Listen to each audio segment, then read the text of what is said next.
வடகிழக்கு பருவமழை தொடங்கிய நிலையில் வரும் 21ஆம் தேதி வாக்கில் வங்கக்கடலில் காற்றழுத்த தாழ்வு பகுதி உருவாகக்கூடும் என வானிலை ஆய்வு மையம் கணித்துள்ளது. இது மேற்கு வடமேற்கு திசையில் நகர்ந்து வலுப்பெறக்கூடும். இதனால் 24ஆம் தேதி வரை தமிழகத்தில் கனமழை பெய்ய வாய்ப்புள்ளது.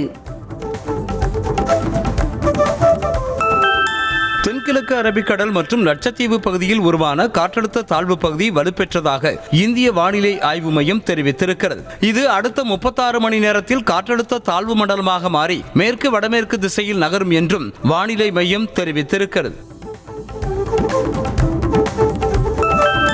தீபாவளி தினத்தன்று தமிழகத்தில் 20 மாவட்டங்களில் கனமழை பெய்யக்கூடும் என வானிலை ஆய்வு மையம் கணித்துள்ளது. அதன்படி செங்கல்பட்டு, விழுப்புரம், கடலூர், மயிலாடுதுறை, நாகை, திருவாரூர், தஞ்சாவூர், புதுக்கோட்டை, ராமநாதபுரம், கள்ளக்குறிச்சி உள்ளிட்ட மாவட்டங்களில் கனமழை பெய்யக்கூடும் என தெரிவித்துள்ளது. கோயம்புத்தூர் மாவட்ட மலைப்பகுதிகள், நீலகிரி, ஈரோடு, திருப்பூர், தேனி, தென்காசி, திருநெல்வேலி, கன்னியாகுமரி ஆகிய மாவட்டங்களில் ஞாயிற்றுக்கிழமை கனமழை பெய்யக்கூடும் என வானிலை மையம் எச்சரித்துள்ளது. அதேபோல தமிழ்நாட்டில் அநேக இடங்களிலும் புதுவை மற்றும் காரைக்கால் பகுதிகளிலும் இடி மின்னலோடு கூடிய மிதமான மழை பெய்யக்கூடும். தமிழ்நாட்டில் வடகிழக்கு பருவமழை தொடங்கிய நிலையில் அரக்கோணத்தில் தேசிய பேரிடர் மீட்பு படை வீரர்கள் 30 பேர் கொண்ட 5 குழுக்களும், திருநெல்வேலி மாவட்டம் ராதாபுரத்தில் ஒரு குழுவும் தயார் நிலையில் உள்ளன. மீட்புக்கு தேவையான ரப்பர் படகுகள், கயிறு, உயிர்காக்கும் கருவிகள் மற்றும் மோப்ப நாய்களுடன் ஆழ்நிலை நீர்மூழ்கி வீரர்களும் தயார் நிலையில் உள்ளனர். மேற்கு தொடர்ச்சி மலைப்பகுதிகளில் பெய்யும் தொடர் மழையின் காரணமாக அருவிகளில் வெள்ளப்பெருக்கு ஏற்பட்டுள்ளது. குறிப்பாக மேகமலை அருவி, சுருளி அருவி, உடுமலை பஞ்சலிங்க அருவி, அணைப்பிள்ளையார் தடுப்பணையில் தண்ணீர் ஆர்ப்பரித்து கொட்டுகிறது. குற்றால அருவிகளில் ஏற்பட்டுள்ள வெள்ளப்பெருக்கால் சுற்றுலா பயணிகள் குளிக்க 3வது நாளாக தடை தொடர்கிறது. மேற்கு தொடர்ச்சி மலைப்பகுதியில் பெய்து வரும் கனமழையால் குற்றாலம் மெயின் அருவி, ஐந்தருவி, பழைய குற்றால அருவி என அனைத்து அருவிகளிலும் தண்ணீர் ஆர்ப்பரித்து கொட்டுகிறது. தொடர் கனமழை காரணமாக தேனியில் உள்ள வைகை அணை வேகமாக நிரம்பி வருகிறது. அணையின் நீர்மட்டம் காலை நிலவரப்படி 62 அடியை கடந்த நிலையில் அதிகாரிகள் தீவிரமாக கண்காணித்து வருகின்றனர். இதற்கிடையே வைகை ஆற்றில் வெள்ளம் பெருக்கெடுத்து ஓடுகிறது. தொடர் மழையால் முல்லை பெரியாற்றில் வெள்ளப்பெருக்கு ஏற்பட்டுள்ளது. ஆற்றின் இரு கரைகளையும் தொட்டு வெள்ளம் ஆர்ப்பரித்து செல்வதால் கரையோர மக்களுக்கு வெள்ள அபாய எச்சரிக்கை விடுக்கப்பட்டுள்ளது. அதேபோல மக்கள் ஆற்றில் இறங்க வேண்டாம் என்றும் அறிவுறுத்தப்பட்டுள்ளது. முல்லை பெரியாற்றில் ஏற்பட்டுள்ள வெள்ளப்பெருக்கு காரணமாக கரையோரம் இருந்த வீடுகளை வெள்ளம் சூழ்ந்தது. கலுமேட்டுப்பட்டி பகுதியில் முழங்கால் அளவிற்கு பாய்ந்தோடும் வெள்ளத்தால் வீடுகளில் இருந்த பொருட்களும் அடித்து செல்லப்பட்டன. இதனால் உடைமைகளை இழந்து மக்கள் தவித்து வருகின்றனர். தேனி மாவட்டம் வீரபாண்டி ஆற்றில் வெள்ளப்பெருக்கு ஏற்பட்டு அருகில் இருந்த பழனிசெட்டிப்பட்டி பகுதியில் 500க்கும் மேற்பட்ட வீடுகளில் வெள்ளம் சூழ்ந்தது. குறிப்பாக தெருக்களில் இடுப்பளவிற்கு தண்ணீர் சீறி பாய்வதால் வீடுகளை விட்டு மக்கள் வெளியேற முடியாமல் தவித்து வருகின்றனர். தேனி மாவட்டம் முத்தமபாளையம் பகுதியில் பெய்து வரும் வரலாறு காணாத கனமழையாலும் முல்லை பெரியாறு அணையில் இருந்து திறந்துவிடப்பட்ட தண்ணீரும் கிராமத்திற்குள் புகுந்தது. முத்தையா கோயில் பகுதியில் வீடுகளை வெள்ளம் சூழ்ந்ததால் கையில் கிடைத்த பொருட்களை எடுத்துக்கொண்டு மக்கள் வீடுகளை விட்டு வெளியேறி வருகின்றனர். தேனி மாவட்டம் முத்தமபாளையம் அருகே முத்தையன் மலைப்பகுதியில் இடுப்பளவு நீர் தேங்கியிருந்த நிலையில் தற்போது வடிந்துள்ளது. இரவு முழுவதும் கடும் சிரமத்தில் மக்கள் விடிய விடிய சாலையிலேயே நின்ற நிலையில் பின்னர் வீடுகளுக்கு திரும்பினர். தேனி மாவட்டம் முத்தமபாளையம் அருகே தேவாரம் பகுதியில் கோழிப்பண்ணையை வெள்ளம் மூழ்கடித்தது. சுமார் 30 லட்சம் ரூபாய் மதிப்புடைய 10,000 கோழிகள் செத்து வெள்ளத்தில் மிதந்ததால் கோழிப்பண்ணை உரிமையாளர் அதிர்ச்சி அடைந்தார். தேனி மாவட்டத்தில் பெய்த கனமழை காரணமாக கோம்பை பகுதியில் தேங்காய் குடோனில் வெள்ளம் புகுந்து சுமார் 30,000 தேங்காய்கள் நீரில் அடித்து செல்லப்பட்டன. முருகன் என்பவருக்கு சொந்தமான தேங்காய் குடோனில் 60,000 தேங்காய்கள் குவித்து வைக்கப்பட்டிருந்த நிலையில் வெள்ளத்தில் பாதி அளவு அடித்து செல்லப்பட்டது. விருதுநகர் மாவட்டம் ராஜபாளையம் அருகே தனியார் அரிசி ஆலையின் மதில் சுவர் இடிந்து விழுந்ததில் ஏராளமான ஆடுகள் இடிபாட்டில் சிக்கி இறந்தன. அம்மையப்பபுரம் கிராமத்தில் ஆடு வளர்ப்பு தொழிலை செய்து வரும் முருகன் என்பவர் ஷெட் போட்டு ஆடுகளை பராமரித்து வந்த நிலையில் ஷெட்டுக்கு அருகில் உள்ள அரிசி ஆலையின் பெரிய சுவர் இடிந்து அதன் மேல் விழுந்தது. கன்னியாகுமரியில் பெய்த கனமழை காரணமாக கோதையாற்றில் ஏற்பட்ட வெள்ளப்பெருக்கால் திருப்பரப்பு அருவியில் தண்ணீர் ஆர்ப்பரித்து கொட்டுகிறது. தண்ணீர் குறைவாக கொட்டும் பகுதியில் மட்டும் சுற்றுலா பயணிகள் குளிப்பதற்கு அனுமதி அளிக்கப்பட்டுள்ளது. கன்னியாகுமரி மாவட்டத்தில் கொட்டி தீர்க்கும் கனமழை காரணமாக தாமிரபரணி ஆற்றில் வெள்ளப்பெருக்கு ஏற்பட்டுள்ளது. இதனால் குளித்துறை சப்பாத்து தரைப்பாலத்தை ஆற்று வெள்ளம் மூழ்கடித்த நிலையில் போக்குவரத்து துண்டிக்கப்பட்டது. அதோடு இருபுறமும் தடுப்புகள் அமைத்து அதிகாரிகள் கண்காணித்து வருகின்றனர்.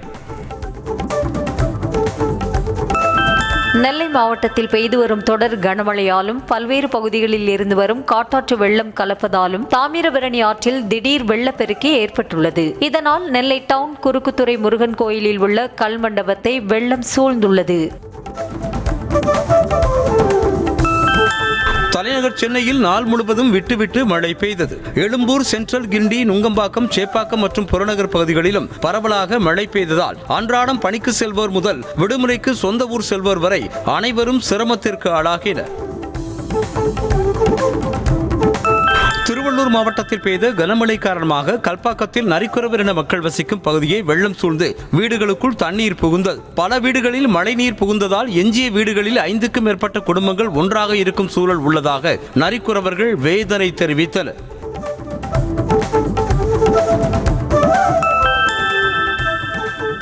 திருவள்ளூர் மாவட்டம் நந்தியம்பாக்கத்தில் வீடுகளுக்குள் மழை நீரோடு கழிவுநீரும் புகுந்ததால் மக்கள் கடும் சிரமத்திற்கு ஆளாகி வருகின்றனர். அத்தியாவசிய தேவைகளுக்கு கூட வெளியே செல்ல முடியாத சூழல் நிலவும் நிலையில் துர்நாற்றம் வீசுவதோடு நோய் தொற்று பரவும் அபாயமும் ஏற்பட்டுள்ளதாக மக்கள் வேதனை தெரிவிக்கின்றனர். நீலகிரி மாவட்டத்தில் இரவு பெய்த கனமழை காரணமாக குன்னூர் மேட்டுப்பாளையம் மலை ரயில் பாதையில் மண் சரிவு ஏற்பட்ட நிலையில் அதனை ரயில்வே ஊழியர்கள் அகற்றினர். மலை ரயில் பாதையிலேயே நிறுத்தப்பட்டதால் குன்னூருக்கு தாமதமாக ரயில் சென்றது. கேரள மாநிலம் இடுக்கியில் வெளுத்து வாங்கிய அதி கனமழையால் வீடுகளுக்குள் மழைநீர் புகுந்ததால் குடியிருப்பு வாசிகள் சிரமம் அடைந்தனர். இடுக்கி தூவல் அருவியில் கடும் வெள்ளப்பெருக்கு ஏற்பட்ட நிலையில் செந்நிறத்தில் நீர் ஆக்ரோஷமாக கொட்டி வருகிறது. இதனால் ஆற்றங்கரையோரம் வசிக்கும் மக்கள் பாதுகாப்பான இடங்களுக்கு செல்ல அறிவுறுத்தப்பட்டுள்ளனர்.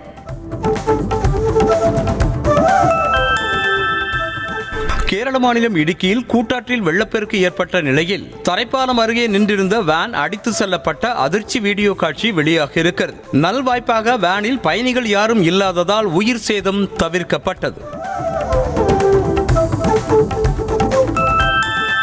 ஜிஎஸ்டி வரி குறைப்பு காரணமாக car, AC, washing machine, TV விற்பனை அதிகரித்துள்ளதாக மத்திய நிதியமைச்சர் நிர்மலா சீதாராமன் பெருமிதம் தெரிவித்துள்ளார். ஆட்டோமொபைல் துறையில் விற்பனை அதிகரித்த வண்ணம் இருப்பதாகவும் தற்சார்பு இந்தியாவின் வளர்ச்சிக்கு புதிய உற்சாகம் ஏற்பட்டுள்ளதாகவும் கூறினார். இந்தியா, அமெரிக்கா இடையே வர்த்தக ஒப்பந்தம் தொடர்பான பேச்சுவார்த்தைகள் சுமூகமாக நடைபெற்று வருவதாக மத்திய வர்த்தக அமைச்சர் பியூஷ் கோயல் தெரிவித்திருக்கிறார். இந்திய பொருட்களுக்கு அமெரிக்க அதிபர் டிரம்ப் விதித்த இறக்குமதி வரி தொடர்பாக எப்போது நல்ல செய்தியை எதிர்பார்க்கலாம் என்ற கேள்விக்கு பியூஷ் கோயல் இவ்வாறு பதிலளித்திருக்கிறார். உத்தரப்பிரதேச மாநிலம் லக்னோவில் உள்ள பிரம்மோஸ் ஏரோஸ்பேஸ் ஆலையில் பிரம்மோஸ் ஏவுகணைகளின் முதல் தொகுப்பு தயாரிக்கப்பட்டது. அதனை பாதுகாப்பு படைக்கு கொடுக்கப்படும் நிகழ்வில் பாதுகாப்புத்துறை அமைச்சர் ராஜ்நாத் சிங் கலந்து கொண்டு ஏவுகணைகளை வழங்கினார். ஆபரேஷன் சிந்தூர் வெறும் ட்ரைலர் தான் என பாதுகாப்புத்துறை அமைச்சர் ராஜ்நாத் சிங் தெரிவித்துள்ளார். பாதுகாப்பு படையின் முக்கிய அங்கமாக பிரம்மோஸ் ஏவுகணை மாறிவிட்டதாகவும் பாகிஸ்தானின் அனைத்து பகுதிகளையும் பிரம்மோஸ் சென்று தாக்கும் வல்லமை படைத்ததாகவும் எச்சரித்துள்ளார். புதிய முகமூடி அணிந்த காட்டு ராஜ்யத்தை நம்பாதீர்கள் என பீகார் மக்களுக்கு அமித்ஷா வேண்டுகோள் விடுத்துள்ளார். 3 நாள் பயணமாக பீகார் சென்ற அவர் நம்பகத்தன்மையான முகமான நிதிஷ்குமாரின் கீழ் போட்டியிடும் தேசிய ஜனநாயக கூட்டணிக்கு மேலும் ஒரு வாய்ப்பு தர வேண்டுமென அவர் கேட்டுக்கொண்டார். 2 கட்டங்களாக சட்டமன்ற தேர்தல் நடைபெறும் பீகாரில் வாக்குப்பதிவு தினத்தன்று ஊழியர்களுக்கு ஊதியத்துடன் கூடிய விடுமுறை அளிக்கப்படும் என அறிவிக்கப்பட்டுள்ளது. இந்த விதியை மீறி ஊழியர்களை பணிக்கு வர நிர்பந்திக்கும் நிறுவனங்களுக்கு அபராதம் விதிக்கப்படும் என தேர்தல் ஆணையம் எச்சரித்துள்ளது.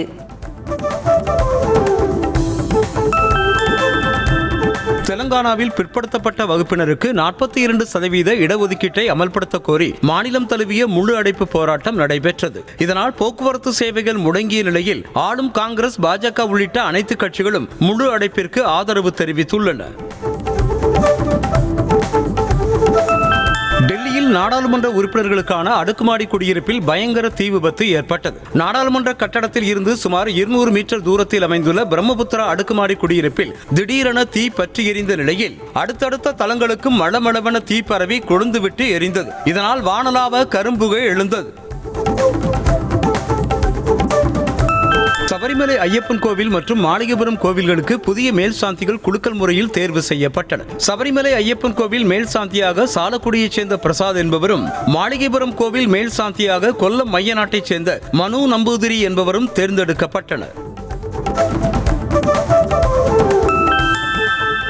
மகாராஷ்டிராவில் ஓட்டுநரின் தூக்க கலக்கத்தால் சன்சாய்லி மலைத்தொடரில் உள்ள பள்ளத்தாக்கில் வாகனம் கவிழ்ந்த விபத்தில் 8 பேர் உயிரிழந்தனர். நந்தூர்பார் மாவட்டத்தில் உள்ள அஸ்டம்பா ரிஷி யாத்திரை முடித்துக் கொண்டு வீடு திரும்பிய போது வாகனம் விபத்துக்குள்ளாகியதில் 28 பேர் படுகாயமடைந்தனர்.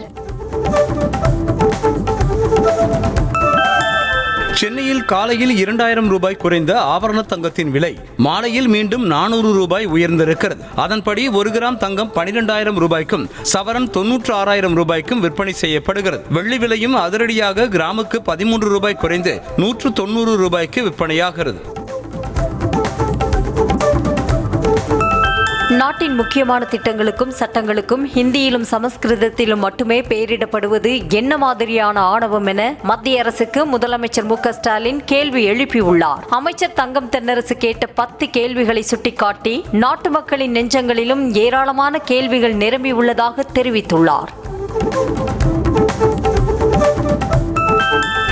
சென்னை அண்ணா அறிவாலயத்தில் மாதவரம் மற்றும் மதுரவாயல் சட்டமன்ற தொகுதி நிர்வாகிகளோடு முதலமைச்சர் மு.க.ஸ்டாலின் 1-to-1 ஆலோசனை மேற்கொண்டார். உடன்பிறப்பே வா என்ற தலைப்பில் இதுவரை 26 நாட்களில் 58 தொகுதி நிர்வாகிகளை சந்தித்து தொகுதி கள நிலவரம் குறித்து முதலமைச்சர் கேட்டறிந்தார்.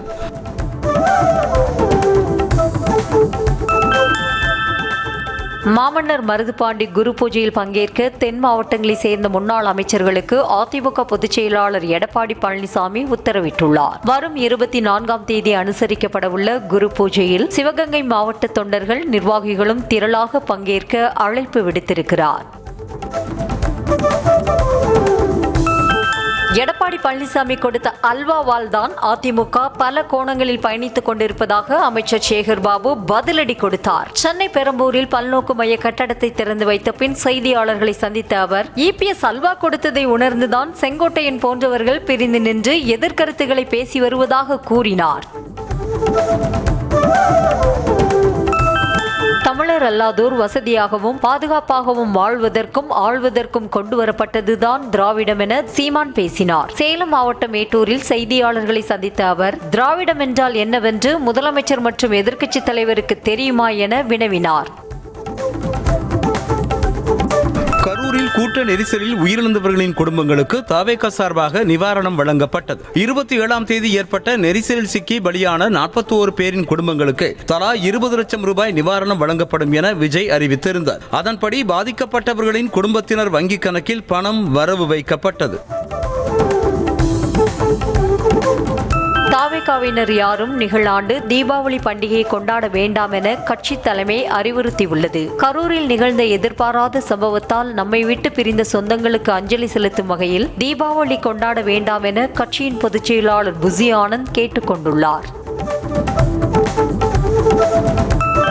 தவேக தலைவர் விஜய் தலைமையில் புதிய கூட்டணி அமையும் என அமமுக பொதுச் செயலாளர் டிடிவி தினகரன் உறுதிபட தெரிவித்தார். செங்கல்பட்டு மாவட்டம் சிங்கப்பெருமாள் கோயிலில் செய்தியாளர்களை சந்தித்த அவர், தங்களால் தனித்து நிற்க முடியாது என்பதால் விஜய்க்கு எடப்பாடி பழனிசாமி கூட்டணி அழைப்பு விடுத்திருக்கலாம் என்கிற எண்ணம் தோன்றுவதாக தெரிவித்தார். சட்டப்பேரவையில் பாமக எம்எல்ஏக்களை முதல் வரிசையில் அமர வைப்பது தொடர்பாக 100 நாட்கள் ஆகியும் முடிவெடுக்காமல் இருப்பதாக சபாநாயகர் அப்பாவுக்கு பாமக தலைவர் அன்புமணி கண்டனம் தெரிவித்திருக்கிறார். நடுநிலை தவறாமல் செயல்பட வேண்டிய பொறுப்பில் இருக்கும் ஒருவர் அரசியல் காரணங்களுக்காக அறம் மற்றும் மரபுகளை மதிக்காமல் செயல்படுவது நியாயமல்ல என்று சாடியிருக்கிறார். காரன் என பெருமிதம் தெரிவித்துக் கொள்ளும் முதலமைச்சர் மு.க.ஸ்டாலின், அது உண்மையெனில் விவசாயிகளின் நலனை காக்க நடவடிக்கை எடுக்க வேண்டும் என பாஜக மாநில தலைவர் நயினார் நாகேந்திரன் தெரிவித்துள்ளார். திட்டமின்மையால் விவசாயிகள் வயிற்றில் அடிப்பது திமுக அரசின் அலட்சிய போக்கையே காட்டுவதாகவும் அவர் விமர்சித்துள்ளார். பாக்ஸ்கான் நிறுவன முதலீடு குறித்த உண்மைத்தன்மையை மக்களுக்கு தெளிவுபடுத்த வெள்ளை அறிக்கை வெளியிட வேண்டும் என தேமுதிக பொதுச் செயலாளர் பிரேமலதா விஜயகாந்த் கூறினார். சென்னையில் கட்சி தலைமை அலுவலகத்தில் செய்தியாளர்களை சந்தித்த அவர், நெல் மூட்டைகளை பாதுகாக்க முடியாவிட்டால் நானும் டெல்டாக்காரன் என சொல்லிக் கொள்வதில் முதல்வருக்கு என்ன பெருமை இருக்கிறது என கேள்வி எழுப்பினார். தமிழர் அல்லாதவர்கள் தமிழ்நாட்டில் பாதுகாப்பாக வாழ்வதற்கும் ஆள்வதற்கும் கொண்டுவரப்பட்டதுதான் திராவிடம் என நாம் தமிழர் கட்சியின் தலைமை ஒருங்கிணைப்பாளர் சீமான் விமர்சித்தார். சேலம் மாவட்டம் மூலக்காடு பகுதியில் செய்தியாளர்களை சந்தித்த அவர், திராவிடம் என்றால் என்ன என்றே தெரியாமல் மொழி, இனம், நிலம், திருமணம் என பேசிக் கொண்டிருப்பதாக கிண்டல் அடித்தார். கரூர் பெருந்துயரம் தொடர்பான வழக்கில் விசாரணை நடத்திய உயர்நீதிமன்ற நீதிபதியை விமர்சித்து கருத்து பதிவிட்ட முன்னாள் காவல் அதிகாரி வரதராஜனின் ஜாமீன் மனு தள்ளுபடி செய்யப்பட்டது. அரசியல் கட்சி தலைவர்கள் உள்ளிட்டோர் குறித்து அவதூறாக பதிவிடும் போக்கு அதிகரித்துள்ளதாக கூறி தள்ளுபடி செய்து சென்னை முதன்மை அமர்வு நீதிமன்றம் உத்தரவிட்டது. சினிமா தயாரிப்பாளர் ஆகாஷ் பாஸ்கரன் தாக்கல் செய்த நீதிமன்ற அவமதிப்பு வழக்கில் அமலாக்கத்துறை மேல்முறையீட்டு ஆணைய தலைவர் மற்றும் பதிவாளர் ஆகியோர் நேரில் ஆஜராக சென்னை உயர்நீதிமன்றம் உத்தரவிட்டது. வழக்கில் நடவடிக்கை மேற்கொள்ள உயர்நீதிமன்றம் தடை விதித்த நிலையில் அமலாக்கத்துறையின் மேல்முறையீட்டு அதிகாரி நோட்டீஸ் அனுப்பியதாக கூறப்படுகிறது.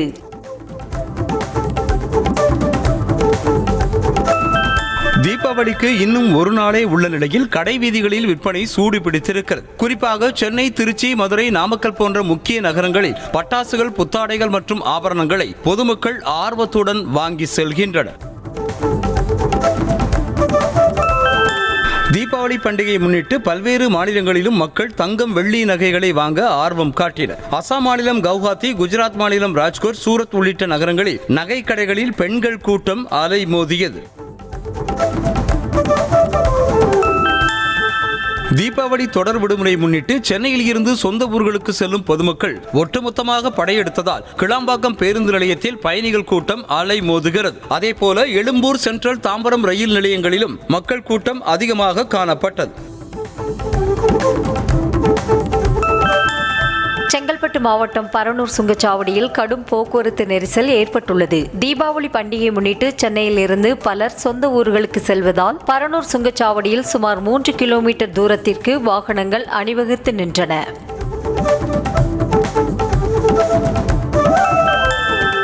தீபாவளியை கொண்டாட சொந்த ஊர்களுக்கு செல்லும் வட மாநிலத்தவர்களால் திருப்பூர் ரயில் நிலையத்தில் பயணிகள் கூட்டம் அலைமோதியது. தீபாவளியொட்டி அடுத்து 9 நாட்களுக்கு விடுமுறை அளிக்கப்பட்டதால் வடமாநில தொழிலாளர்கள் தங்கள் சொந்த ஊருக்கு புறப்பட்டனர். ரயிலில் ஒருவருக்கொருவர் முண்டி அடித்துக் கொண்டு ஏறியவர்கள் படிக்கட்டில் தொங்கியபடியே சென்றனர்.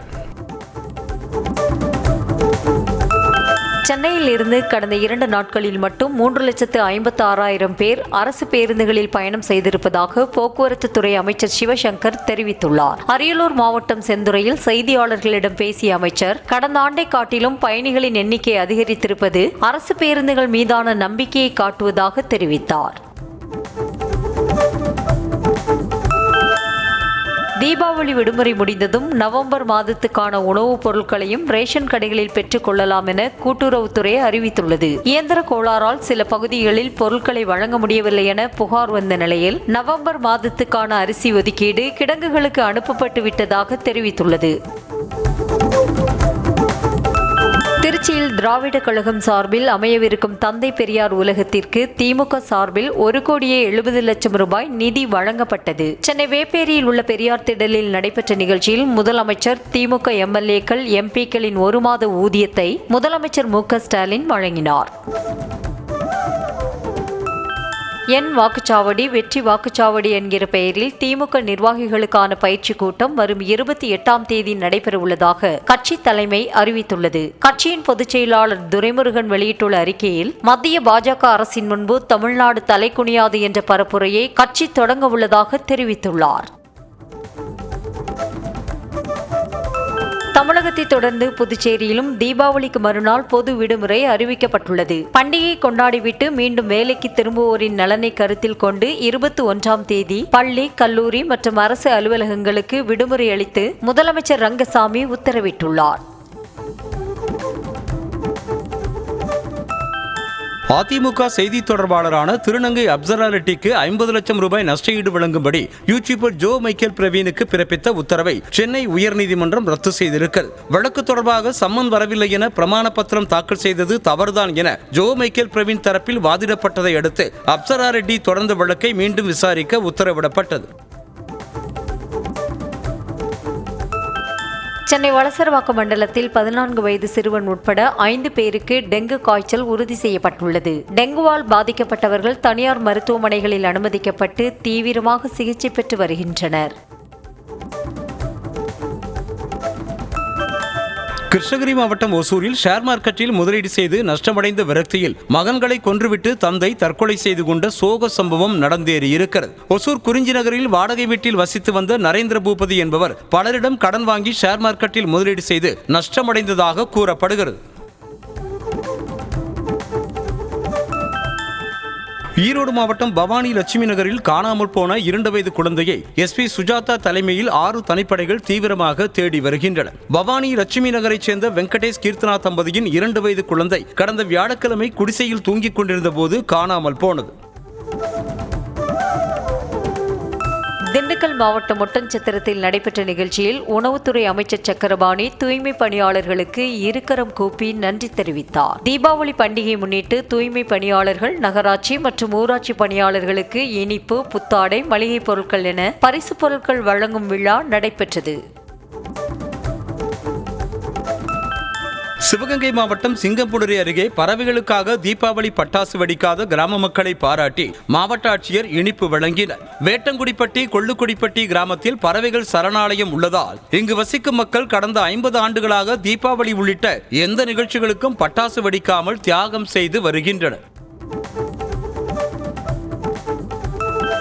ராணிப்பேட்டை மாவட்டம் வாலாஜாபேட்டையில் துளிர்கள் மனவளர்ச்சி குன்றிய மாற்றுத்திறனாளிகளுக்கான உண்டு உறைவிட சிறப்பு பள்ளியில் தீபாவளி பண்டிகை கொண்டாடப்பட்டது. தனியார் அறக்கட்டளை நிர்வாகி சையத் ஃபாரூக் மனவளர்ச்சி குன்றிய மாற்றுத்திறனாளி மாணவர்களுக்கு புத்தாடைகள் வழங்கி பட்டாசு, மத்தாப்பு கொளுத்தி மகிழ்ந்தார். கடலூரில் பெய்த கனமழை காரணமாக உழவர் சந்தை சேரும் சகதியுமாக இருந்ததால் பெண் வியாபாரிகள் நாற்று நடும் போராட்டத்தில் ஈடுபட்டனர். ஒவ்வொரு மழையின் போதும் உழவர் சந்தையில் மழைநீர் தேங்கி சேரும் சகதியுமாக உள்ளதாக குற்றம் சாட்டிய வியாபாரிகள் உடனடியாக நடவடிக்கை எடுக்க வலியுறுத்தினர். தென்காசி மாவட்டம் சங்கரன் கோவிலில் தனியார் மதுபான பாருக்கு எதிர்ப்பு தெரிவித்து இந்து முன்னணி அமைப்பினரும் பொதுமக்களும் சாலை மறியலில் ஈடுபட்டனர். திருவேங்கடம் சாலையில் உள்ள தனியார் மதுபான பார் சாலையோரம் அமைந்திருப்பதால் விபத்துகள் நேரிட வாய்ப்புள்ளதாக கூறி சாலை மறியலில் ஈடுபட்டதோடு டிஎஸ்பியிடமும் வாக்குவாதத்தில் ஈடுபட்டனர். திருவாரூர் அருகே காரைக்காலில் இருந்து காரில் கடத்தி வரப்பட்ட 2 லட்சம் ரூபாய் மதிப்புடைய 2000 புதுச்சேரி மது பாட்டில்களை போலீசார் பறிமுதல் செய்தனர். வேலங்குடி சோதனைச் சாவடியில் வாகன தணிக்கையில் ஈடுபட்ட பேரளம் போலீசார் அதிவேகமாக வந்த காரை மறிக்க முயன்றபோது ஓட்டுநர் காரை நிறுத்திவிட்டு தப்பி ஓடினார். நாமக்கல் மாவட்டம் பள்ளிப்பாளையத்தில் மணமகிழ் மன்றம் என்ற பெயரில் உயர் ரக மதுபான கூடம் அமைக்க எதிர்ப்பு தெரிவித்து பொதுமக்கள் முற்றுகை போராட்டத்தில் ஈடுபட்டனர். மதுபான கூடத்திற்கு எதிர்ப்பு தெரிவித்து மக்கள் இதற்கு முன்னரே போராட்டம் நடத்தியிருந்த நிலையில் தற்போது பெயரை மாற்றி திறக்கப்பட்டுள்ளது. மயிலாடுதுறை மாவட்டம் சீர்காழி அருகே 2 அரசு பேருந்துகள் நேருக்கு நேர் மோதிய விபத்தில் 7 பேர் காயமடைந்தனர். சென்னையில் இருந்து சென்ற அரசு விரைவு பேருந்தும் மயிலாடுதுறையில் இருந்து சீர்காழி நோக்கி சென்ற அரசு நகர பேருந்தும் தென்னலக்குடி கிராமத்தில் உள்ள ஆற்றுப்பாலத்தில் நேருக்கு நேர் மோதி விபத்துக்குள்ளானது. சேலம் மாவட்டம் எடப்பாடி அருகே அரசு நகர பேருந்தில் பள்ளி மாணவியிடம் சில்மிஷத்தில் ஈடுபட்ட நடத்துனர் போக்சோவில் கைது செய்யப்பட்டார். எடப்பாடி பகுதியை சேர்ந்த 13 வயது சிறுமி பள்ளிக்கு தினமும் பேருந்தில் சென்ற நிலையில் நடத்துனர் சின்னசாமி சில்மிஷத்தில் ஈடுபட்டது தெரிய வந்தது. மயிலாடுதுறை மாவட்டம் ஆனைக்காரன் சத்திரம் பகுதியில் கொலை வழக்கில் கைதான 2 குண்டர் தடுப்பு சட்டத்தில் சிறையில் அடைக்கப்பட்டனர். பெரிய குத்தவக்கரையைச் சேர்ந்த லட்சுமணன் என்பவர் தகாத உறவால் ஏற்பட்ட முன்விரோதம் காரணமாக கடந்த மாதம் 19ஆம் தேதி கத்தியால் குத்தி கொலை செய்யப்பட்டார். இது தொடர்பாக 17 வயது சிறுவன் உட்பட 7 பேர் கைது செய்யப்பட்டனர். கேரள மாநிலம் கோட்டயம் அருகே குறுகலான பாதையில் வேகமாக சென்ற கார் ஆற்றுக்குள் கவிழ்ந்து விபத்துக்குள்ளான அதிர்ச்சிகர சிசிடிவி காட்சி வெளியாக இருக்கிறது. முக்கூட்டுத்தரை பகுதியில் உள்ள ஆற்றுப்பாலத்தில் வேகமாக செல்ல முற்பட்ட கார் எதிர் திசையில் கார் வந்ததால் ஓரம் கட்ட ஓட்டுநர் முற்பட்ட போது கட்டுப்பாட்டை இழந்த கார் ஆற்றுக்குள் கவிழ்ந்தது. ராஜஸ்தான் மாநிலம் ஜெய்ப்பூரில் 1 கிலோ இனிப்பு 1,11,000 ரூபாய்க்கு விற்பனையாகிறது. ஸ்வர்ண பாஸ்மா என்று அழைக்கப்படும் 24 கேரட் உண்ணக்கூடிய தங்கத்தால் செய்யப்பட்ட இனிப்பு வகை என்பதால் அதிக விலைக்கு விற்பனை செய்யப்படுகிறது. பஞ்சாப் மாநிலம் சிர்ஹிந்த் பகுதியில் கரீப் ரத் எக்ஸ்பிரஸ் ரயிலில் பெரும் தீ விபத்து ஏற்பட்டது. புகை வருவதை கண்டதும் ரயில் நிறுத்தப்பட்டு பயணிகள் வெளியேறியதால் உயிர் சேதம் தவிர்க்கப்பட்டது. இந்த விபத்தில் 3 ரயில் பட்டிகள் கொழுந்துவிட்டு எரிந்து முழுவதும் சேதமாகின. உத்தரகாண்ட் மாநிலம் உத்தரகாசியில் மகளிடம் தவறாக நடந்து கொண்ட நபரை சிறுமியின் தாயார் செருப்பால் அடித்து துவைத்த வீடியோ வைரலாகி வருகிறது. இந்த சம்பவத்திற்கு பிறகு பஞ்சர் கடையில் வேலை பார்த்து வந்த அந்த நபர் தலைமறைவானதாக கூறியுள்ள இந்து அமைப்பினர் அவனை கண்டுபிடித்து போலீசார் உரிய நடவடிக்கை எடுக்க வேண்டுமென கோரிக்கை விடுத்துள்ளனர். ரஷ்யாவிடம் இருந்து இந்தியா எண்ணெய் வாங்காது என அமெரிக்க அதிபர் டொனால்ட் ட்ரம்ப் மீண்டும் தெரிவித்திருக்கிறார். வாஷிங்டனில் உள்ள வெள்ளை மாளிகையில் யுக்ரைன் அதிபர் ஜெலன்ஸ்கியை சந்தித்து பேசிய பின்னர் செய்தியாளர்களை சந்தித்து பேசிய அவர் இந்தியா ஏற்கனவே பின்வாங்க தொடங்கிவிட்டதாகவும் ரஷ்யாவிடம் இருந்து எண்ணெய் வாங்குவதை கிட்டத்தட்ட நிறுத்திவிட்டதாகவும் தெரிவித்திருக்கிறார். யுக்ரைன் அதிபர் ஜெலன்ஸ்கியை சந்தித்து பேசிய அமெரிக்க அதிபர் டொனால்ட் ட்ரம்ப் ரஷ்யாவுடன் ஒரு ஒப்பந்தத்தை மேற்கொள்ளுமாறு வலியுறுத்தினார். இந்த சந்திப்பிற்கு பிறகு ட்ரூத் சமூக வலைதளத்தில் பதிவிட்ட ட்ரம்ப் ரஷ்யாவும் யுக்ரைனும் தற்போது இருக்கும் இடத்தில் இருந்தே போரை முடிவுக்கு கொண்டு வர வேண்டும் என்றும் இருவரும் வெற்றியை கோரட்டும், முடிவை வரலாறு இறுதி செய்யட்டும் என்றும் தெரிவித்திருக்கிறார். பாகிஸ்தான் ஆப்கானிஸ்தான் மோதலை தீர்ப்பது தனக்கு எளிதானதுதான் என அமெரிக்க அதிபர் ட்ரம்ப் பெருமிதம் தெரிவித்துள்ளார். வெள்ளை மாளிகையில் பேசிய ட்ரம்ப் அதிபராக பதவியேற்றிய 7 மாத காலத்திற்குள் 7 போர்களை தீர்த்து ஏராளமான உயிர்களை காப்பாற்றிய தனக்கு பாகிஸ்தான் ஆப்கானிஸ்தான் போரை நிறுத்துவது ஒன்றும் பெரிதல்ல என்று கூறினார். வங்கதேச தலைநகர் டாக்காவில் உள்ள சர்வதேச விமான நிலையத்தில் சரக்குகளை கையாளும் பிரிவில் பயங்கர தீ விபத்து ஏற்பட்டது. இதனால் விமான சேவைகள் முற்றிலுமாக ரத்து செய்யப்பட்டன. தீயணைப்பு துறையினருடன் வங்கதேச ராணுவமும் விமானப்படையும் இணைந்து தீயை அணைக்கும் பணியில் ஈடுபட்டனர். ஆப்கானிஸ்தான் எல்லையில் பாகிஸ்தான் நடத்திய வான்வழி தாக்குதலில் 3 கிரிக்கெட் வீரர்கள் உட்பட 8 பேர் பலியாகினர். நட்பு ரீதியான போட்டியில் பங்கேற்க பாகிஸ்தான் எல்லையில் உள்ள பாக்டிகா மாகாணத்தில் உள்ள ஷரானாவுக்கு வீரர்கள் பயணம் செய்தபோது இந்த தாக்குதல் நடத்தப்பட்டுள்ளது. அமெரிக்காவின் ஹவாய் தீவில் அமைந்துள்ள கிலாபியா எரிமலை வெடித்து சிதறிய நிலையில் தீக்குழம்புகள் வெளியேறியது. கடும் சீற்றத்தோடு தீக்குழம்புகள் புகையோடு வெளியேறுவதால் பல கிலோமீட்டர் தூரத்திற்கு நெருப்பாற்றை போல காட்சியளிக்கிறது. ஆஸ்திரேலியாவிற்கு எதிரான ஒருநாள் போட்டி நாளை தொடங்க உள்ள நிலையில் இந்திய அணி வீரர்கள் தீவிர வலைப்பயிற்சியில் ஈடுபட்டுள்ளனர். இந்திய கிரிக்கெட் அணி 3 ஒருநாள் மற்றும் 5 T20 போட்டிகளில் விளையாட ஆஸ்திரேலியா சென்றிருக்கிறது. ரோஹித் சர்மாவுடனான உறவில் எந்த மாற்றமும் இல்லை என இந்திய கிரிக்கெட் அணியின் கேப்டன் சுப்மன் கில் தெரிவித்துள்ளார். ரோஹித் சர்மாவின் கருத்தையும் கேட்டு விளையாட்டை பற்றிய எனது புரிதலின் அடிப்படையில் இறுதி முடிவை எடுக்க விரும்புகிறேன் என்றார். ஆப்கானிஸ்தான் மீதான பாகிஸ்தானின் தாக்குதலுக்கு ஆப்கானிஸ்தான் கிரிக்கெட் வீரர் ரஷித் கான் கண்டனம் தெரிவித்திருக்கிறார். இதுகுறித்து அவர் வெளியிட்டிருக்கும் பதிவில் பாகிஸ்தான் நடத்திய வான்வழி தாக்குதல்களில் பொதுமக்கள் உயிரிழந்தது தனக்கு வருத்தம் அளிப்பதாகவும் நாட்டை பிரதிநிதித்துவப்படுத்த வேண்டும் என்று கனவு கண்ட பெண்கள் குழந்தைகள் உயிரிழந்துள்ளதாகவும் வேதனையை பகிர்ந்திருக்கிறார். அடுத்த ஆண்டு நடைபெறும் உலகக்கோப்பை கால்பந்து போட்டிக்காக இதுவரை 10 லட்சம் டிக்கெட்டுகள் விற்பனையானதாக ஃபிஃபா அதிகாரப்பூர்வமாக அறிவித்துள்ளது. ஜூன் 11ஆம் தேதி முதல் ஜூலை 19ஆம் தேதி வரை கனடா, மெக்சிகோ, அமெரிக்கா ஆகிய 3 நாடுகளில் உலகக்கோப்பை கால்பந்து போட்டி நடக்கிறது. வில்வித்தை உலகக்கோப்பை போட்டியில் பதக்கம் வென்ற முதல் இந்திய வீராங்கனை என்ற சாதனையை ஜோதி சுரேகா படைத்திருக்கிறார். சீனாவில் நடைபெற்ற இறுதிப் போட்டியில் பிரிட்டன் வீராங்கனையை வீழ்த்தி இந்திய வீராங்கனை வெண்கலப் பதக்கம் வென்று இந்த சாதனையை நிகழ்த்தியிருக்கிறார். பிரதீப் ரங்கநாதன் நடிப்பில் வெளியான டூட் திரைப்படம் முதல் நாளில் மட்டும் உலக அளவில் 22 கோடி ரூபாய் வசூல் ஈட்டியிருப்பதாக தயாரிப்பு நிறுவனம் அறிவித்துள்ளது. மைத்ரி மூவி மேக்கர்ஸ் தயாரிப்பில் கீர்த்திஸ்வரன் இயக்கியிருக்கும் இந்த திரைப்படத்தில் அனுபமா பரமேஸ்வரன் கதாநாயகியாக நடித்திருக்கிறார். டூட் திரைப்படத்தில் நடித்த படப்பிடிப்பு காட்சிகளை பிரதீப் ரங்கநாதன் வீடியோவாக தனது எக்ஸ் பக்கத்தில் பகிர்ந்திருக்கிறார். நேற்று வெளியான டூட் திரைப்படத்தை சென்னை குரோம்பேட்டையில் உள்ள திரையரங்கில் பிரதீப் ரங்கநாதன் ரசிகர்களோடு சேர்ந்து கண்டு களித்தார்.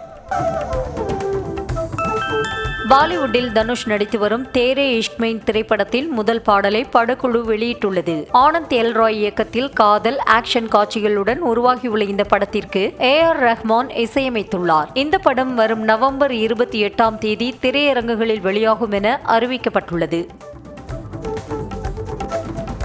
திரையரங்கில் பைசன் திரைப்படத்தை பார்த்த இயக்குனர் ப. ரஞ்சித் படம் முடிந்து வெளியே வந்து இயக்குனர் மாரி செல்வராஜை கட்டி அணைத்து முத்தமிட்டு அன்பை பரிமாறிக்கொண்டார். துருவிக்ரம் நடிப்பில் வெளியான பைசன் திரைப்படத்தை ப. ரஞ்சித்தின் நீலம் ஸ்டுடியோஸ் தயாரித்திருந்தது.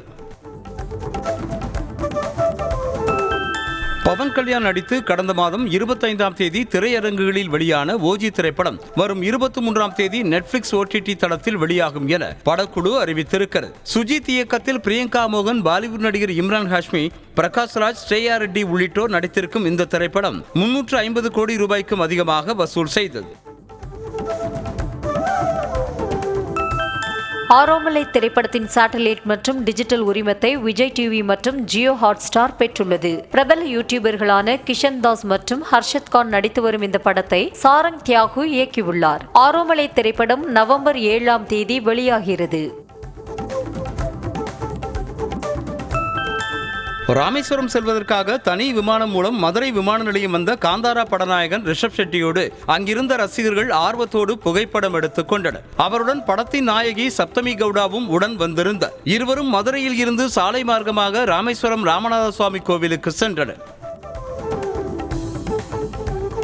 தன் கிட்னியை விற்று சொந்தமாக படம் எடுப்பேன் என நடிகை ரேகா போஜ் தெரிவித்திருக்கிறார். சமீபத்தில் நடைபெற்ற நிகழ்ச்சி ஒன்றில் பேசிய அவர், தனக்கு படங்களில் அதிக வாய்ப்புகள் கிடைக்கவில்லை என்பதற்காக நடிப்பதை விட்டுவிட மாட்டேன் என்றும், நேர்மையாக வாழ்வதால் தன்னிடம் அதிக பணம் இல்லை என்றார்.